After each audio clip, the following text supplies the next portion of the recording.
네, 여러분들이 보다 교육학을 쉽게 공부할 수 있도록 도움을 드리고 있는 교육학의 다크호스 비전 교육학입니다. 최근 여러분들의 많은 관심 덕분에 저 구독자분들도 많이 늘어주고 댓글도 많이 달아주고 해주셔서 정말 감사합니다. 그래서 앞으로 더 노력해서 교육학을 모르는 것들은 그때그때 찾아서 학습할 수 있도록 효율적으로 학습할 수 있도록 많은 도움 드리도록 하겠습니다. 그래서 주변에 많이 홍보해 주시고 알려주시고 또 좋아요도 많이 눌러주시고 댓글도 하나씩 달아주시면 정말 감사하겠습니다. 네, 이전 시간에 우리가 배웠던 내용은 협동학습의 어떤 기본적인 탄생 배경부터 해서 협동학습의 원리 다 기억나시죠? 뭐 상호 존중의 원리라고 하든지 개별 책무성 원리, 즉 전통적 협동학습과는 다른 현대적 협동학습이 가지고 있는 어떤 정의와 원리들에서 배웠고, 그 다음 협동학습이 가지고 있는 장단점 및 직소 모형, STAD 모형 등을 중심으로 중요한 내용들에 대해서 다루었습니다. 자, 오늘 다룰 것들은 뭐냐면 협동학습의 유형 중에서 우리가 자칫 간과하고 넘어갈 수 있는 유형들을 깊고 세부적으로 다뤄보는 시간을 가지도록 하겠습니다. 즉 오늘 다루는 내용은 TAI, 팀보조 개별학습, 그리고 보면 TGT, 토너먼트 게임식 학습, 그 다음에 자율적 협동 모형이라고 해서 쿱 모형, 코오퍼레이션 모형, 그리고 프로젝트법 이렇게 있습니다. 이 모형들도 충분히 시험에 나올 확률이 매우 높습니다. 그런데 여러분들이 공부하시다 보면 이거 도대체 무슨 내용인지 어디 잘 설명이 안 나와 있는 경우가 많습니다. 그래서 하나하나 TAR부터 한번 세부적으로 들어가 보도록 하겠습니다. 저는 이 팀보조 개별 학습이 시험에 나올 확률이 매우 높다고 생각합니다. 왜냐하면 정의를 한번 읽어볼게요. 팀보조 개별 학습이란 개별 학습과 협동 학습이 조화된 모형으로 개별 학습의 완전 학습이 이루어질 때까지 소집단 팀의 동료의 도움을 받아가면서 학습을 진행하는 학습 방식이다. 팀 보조 개별 학습의 핵심 초점은 어디에 있다?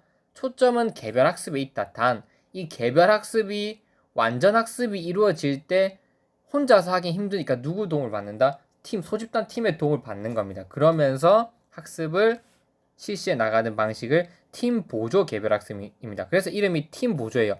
개별 학습을 진행하는데 개별 학습을 여러분 하는 이유가 무엇입니까? 각자 학생들마다 수준이 다 다릅니다. 근데 협동학습의 가장 큰 단점이 뭐냐면 협동학습은 각자 개인의 수준차를 고려하지 않아요. 즉 수준차를 고려해서 일단 무언가가 어떤 학습 속도나 어떤 학습 진행 방식을 수준에 맞게 이끌고 나갈 수 있게 고려된 게 아니라 그냥 과제가 부여되고 그걸 협동적으로 해결하기를 바랍니다. 그래서 협동학습의 가장 큰 단점은 개인의 어떤 수준 능력을 고려한 학습을 진행할 수 없다는 것. 즉 학습 속도나 학습 진행 방식 이런 것들은 일반적으로 다 정해져 있다는 것. 거기에 가장 큰 단점이 있습니다. 그래서 왜 우리는 학습 수준이 다 다르니까 아무리 자아 존중감을 낮추기 위한 어떤 협동 기술 훈련을 하든지 무엇을 하든지 간에 결국 자기 수준을 어느 정도 어떻게 합니까? 개별 학습을 통해서 자기 수준에 맞는 학습을 하는 게 솔직히 가장 좋잖아요. 그게 가장 이상적이지 않습니까? 자기 수준에 맞는 학습을 하는 게 가장 이상적이고, 근데 그 수준에 맞는 학습을 할 때 어떻게 한다? 팀 보조, 팀의 도움을 받으면서 개별 학습을 완성해 나간다. 그래서 팀 보조 개별 학습입니다. 이해되죠? 그래서 용어 정의 자체가 팀 어시스트, 팀이 보조해 준다. 뭘 할 때? 인디비주얼레이션에서 개별 학습을 진행할 때 팀이 보조해 주는 방식이다. 그래서 좀 더 구체적으로 어떻게 진행되는지 한번 살펴보겠습니다. 절차를. 그래서 이 정의 반드시 외워주시고 절차도 반드시 숙지해 주셔야 됩니다. 첫 번째, 학생들은 사전검사를 실시한다. 사전검사를 통해서 학습 출발점을 파악하는 거예요. 출발점. 그리고 이 개별학습을 현실적으로 가능하게 하는 가장 큰 모형이 뭐냐면 스키너의 프로그램 학습입니다. 스키너의 프로그램 학습. 이 프로그램 학습이 뭐냐면 학습자가 문제를 풀어가면서 이 문제 틀렸네. 그럼 얘는 난이도가 이 정도니까 이걸 학습시켜야지. 프로그램을 다 짜놓는 거지 않습니까? 기계적으로. 그게 그 도서든 컴퓨터 모형이든지 간에 이 프로그램을 따라서 진행하다 보면 이걸 문제를 맞추면 그대로 진행하는데 문제를 틀리면 이쪽으로 와서 이거 보충학습을 하고 이렇게 프로그램이 다 짜져 있어서 개별 학습을 가능하도록 하려면 1차적으로 뭐가 만들어져야 된다? 스키너가 제시한 것처럼 프로그램 학습, 먼저 다 만들어져야 되는 겁니다. 이해되시죠? 그래서 일단 학생들이 사전 검사를 통해서 어떻게 한다? 학습 출발점 상태를 파악한다. 본 수업 시작 이전에 학습자의 능력이 어느 정도인지 이제 개개인의 수준을 파악하는 거죠. 이 수준을 파악하고 4명에서 5명이 능력 수준이 다른 학생들로 협동학습 집단을 구성합니다. 자, 일단 사전 검사를 실시해서 학습 수준을 파악하고 4명에서 5명 정도 능력 수준이 다르게 팀을 구성합니다. 그래서 총 20명이라 치면 이렇게 4개씩 5팀을 구성하겠죠, 쭉. 그래서 단 이 학습 능력은 다 다른 학습 능력 수준이 다른 학생들로 구성해서 팀 구성을 한다. 이게 첫 번째입니다. TAI 첫 번째. 자, 첫 번째 가장 핵심 키워드는 뭐다? 사전 검사를 실시한다. 첫 번째. 그다음 두 번째 뭐다? 능력 수준이 다른 학생들로 프로그램 집단을 구성한다. 이게 가장 첫 번째. 그다음 두 번째 보겠습니다. 죄송한데 번호가 잘못되어 있습니다. 여기 보면 1, 2, 3, 4, 5 이렇게 나가야 됩니다. 알겠죠? 그래서 두 번째. 프로그램화된 학습 자료. 이 스키너가 만드는 프로그램 학습 이론에 따른 거죠. 프로그램화된 학습 자료를 이용하여 개별적인 진단 검사 실시 후 각자의 수준에 맞는 단원 학습을 개별적으로 학습한다. 그래서 일단 그 사전 검사를 통해서 진단 검사를 했잖아요. 그래서 각자 수준이 다 나왔잖아요. 그래서 집단을 구성한 다음에 어떻게 한다? 이제 지금부터는 개인 플레이 시작합니다. 일단 집단만 구성해 놓고 그 다음부터는 개인 플레이로 학습자들이 자기 수준에 맞게 프로그램을 통해서 어떻게 한다? 개별 학습을 진행하는 겁니다. 그래서 이걸 갖추어지기 위해서는 반드시 뭐가 선행되어야 된다? 프로그램 학습 모형이 개발되어야 된다. 그래서 스키너가 매우 중요한 겁니다. 스키너가 비록 인지주의 학파 이론 아니고 저기 행동주의에서 인지주의로 넘어가는 그 경계선에 있는 학자로서 우리가 프로그램 모형을 간과하고 넘어갈 수 있지만 실질적으로 현대적 의미에서 봤을 때 개별화 학습, 즉 개인의 수준에 맞는 학습을 진행하는 게 가장 효율적이고 그게 어떻게 보면 협동학습이랑 같이 적용했을 때 가장 큰 효과를 불러일으킬 수 있기 때문에 매우 중요하죠. 그래서 개별학습의 중요성도 지금 현대 교육에서 많이 대두된 상태입니다. 그래서 그러면 이 개별학습을 진행해주기 위한 가장 첫 번째 베이스가 뭐냐? 기본 베이스는 뭐냐? 반드시 프로그램화된 학습 자료가 만들어져야 된다는 거죠. 그래서 진단검사를 실시해서 학습자들 수준을 파악해서 일단 그 이지 집단으로 팀을 구성한 다음에 1차적으로는 개별 학습을 진행합니다. 프로그램 모형을 통해서 자기가 이제 개별적으로 학습을 쭉 진행해 나갑니다. 그 다음 세 번째, 어떻게 하냐, 세 번째.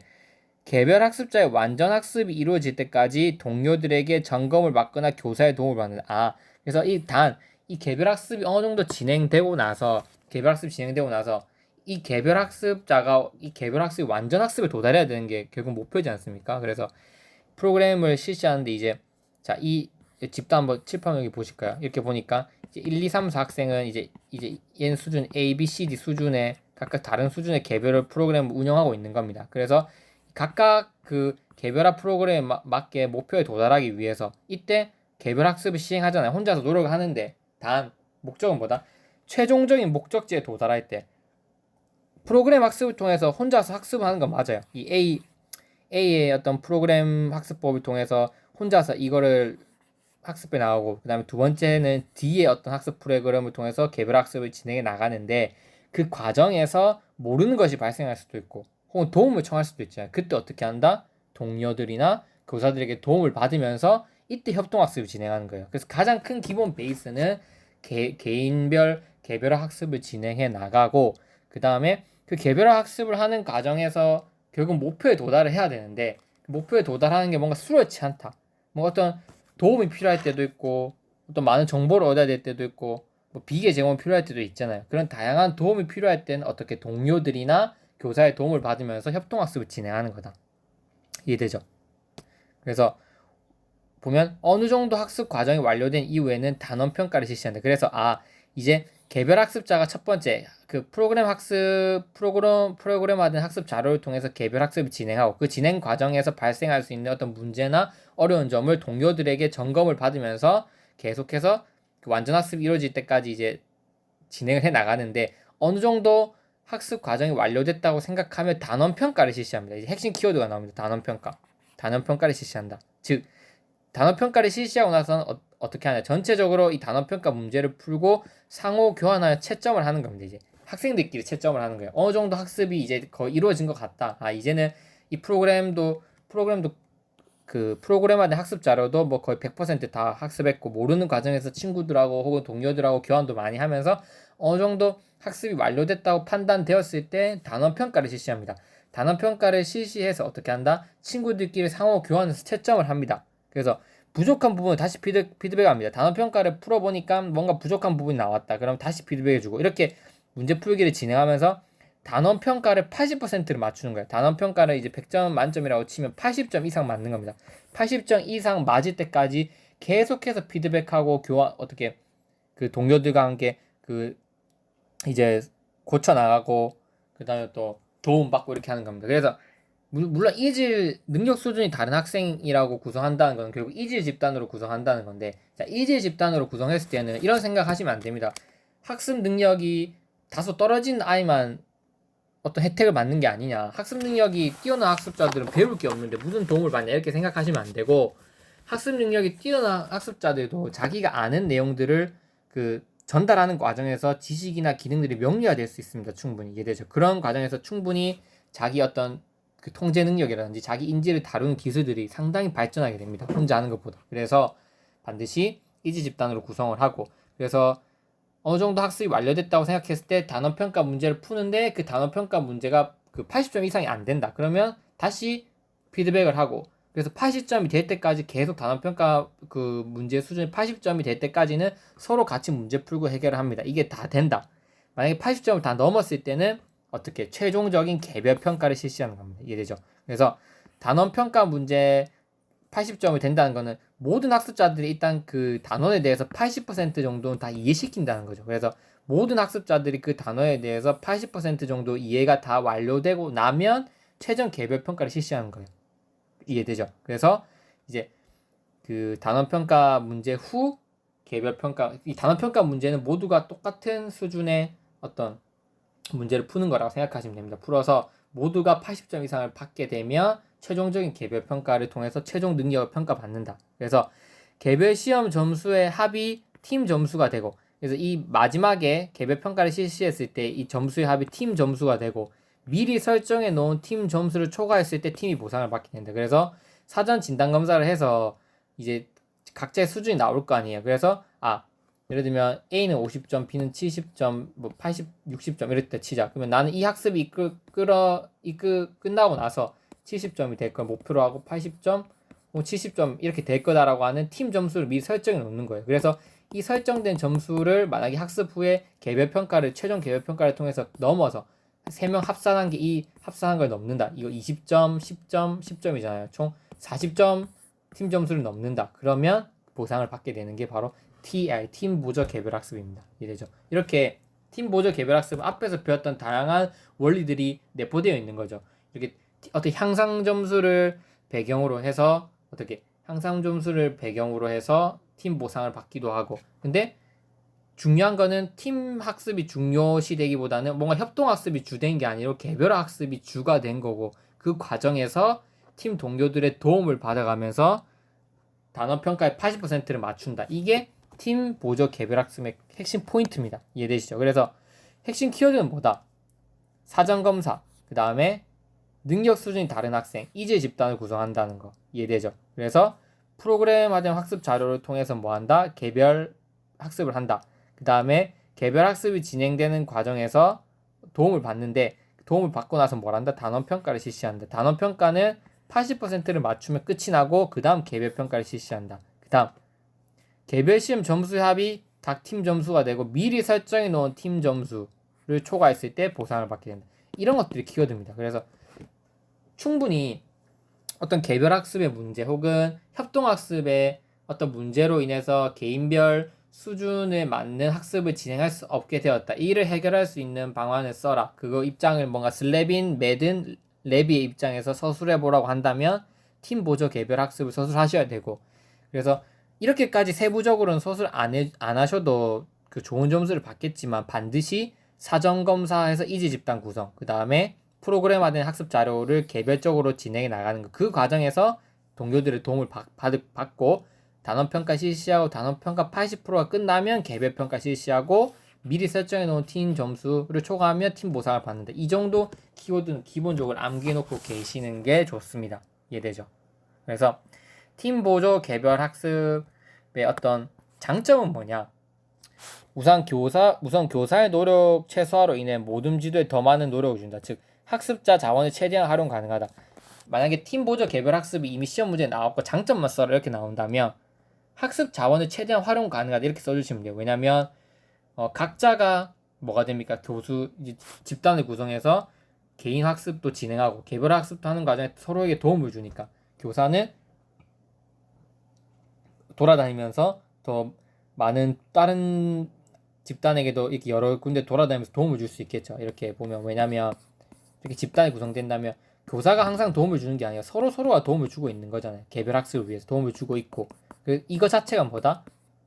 학습 자원을 최대한 활용한 수업이다. 그리고 교사는 이렇게 필요시에 돌아다니면서 순회 지도가 가능하다는 거죠. 그래서 가장 큰 핵심은 뭐다? 학습 자원을 최대한으로 활용하여서 학습 능률을 높이고 교사의 노력 최소화를 위해서 더 많은 모둠에 더 지원해 줄 수 있게 된다. 이게 첫 번째 장점입니다. 두 번째 장점은 뭐냐? 대부분의 협동학습 모형이 정해진 진도에 따라 이루어지는 것과 달리 이게 핵심 포인트죠. 대부분의 협동학습 모형은 가장 큰 단점은 뭐냐? 과제가 정해지고 과제를 배분하고 그 배분하는 상황에서 협동적으로 문제를 해결해 나가는 거예요. 그래서 정해진 진도에 따라서 뭔가 이루어지는 건 맞아요. 하지만 학습자 개개인이 학습자의 속도에 따라서 학습을 진행해 나가는 개별 학습을 이용한다는 점에서 효율성을 증가시킬 수 있다. 이 팀 보조 개별 학습의 가장 큰 장점은 뭐다? 학습자 스스로가 개별 학습을 이용해서 어떻게 학습 진도 각각의 학습 속도에 따라서 학습을 진행하기 때문에 보다 효율성을 더 높일 수 있다. 자, 각각 능력 수준에 맞는 어떤 학습 속도를 진행해 나가면서 효율성을 높일 수 있다. 두 번째 뭐다?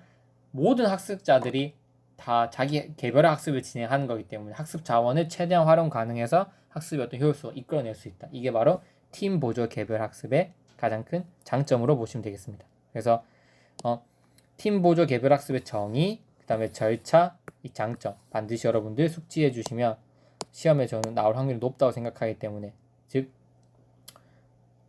가장 높은 거는 물론 직소 모형 혹은 STAD 모형이 가장 높을 겁니다. 나올 확률이. 하지만 이 TAI는 그 다음으로 나올 확률이 높고 만약에 나오면 못 적을 사람이 많습니다. 상당히. 혹은 적어도 뚜렷하게 적지 못해요. 하지만 이 강의를 들으시면 여러분들이 분명히 뚜렷하게 적어내시거나 객관식에서 골라내실 수 있을 겁니다. 네, 이상으로 TAI를 마치고 TI 수업 마치고 그 다음 TGT 모형 보도록 하겠습니다.